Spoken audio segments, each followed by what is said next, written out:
course is Introduction to Cultural Anthropology, Ant 110, and it's just a basic orientation toward the field of anthropology. I think people acknowledge that it's got things to say to all subject carriers here on campus because its focus is on human beings and human diversity. We also break down the study of human beings across time, including on into the future, which is kind of fun stuff to do.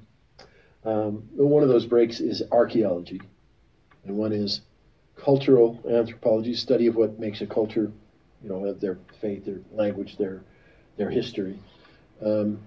We also dig into physical anthropology, which is biology, and we get into linguistics.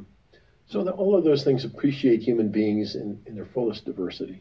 Well, I like the field a lot. I've done a lot of teaching in different subject matter. And this one seems to let me combine lots of things.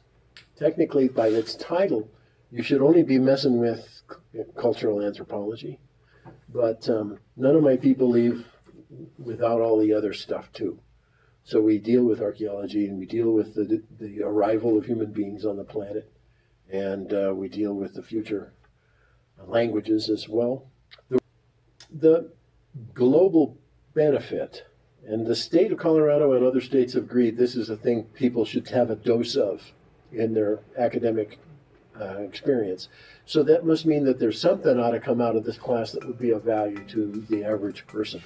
We don't have average people. We have above average people that have been selected to come to an institution of higher education who are going to be dealing with people in the real world. Teachers, doctors, nurses, police officers, parole, all of that. So the interaction between somebody who isn't like you in a power relationship, it's really important that we get this right.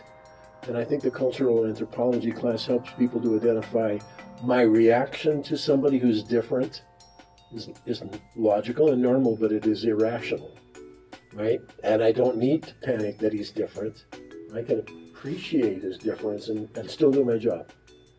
So that's, I think, one of the values that cultural anthro offers a wide galaxy of students.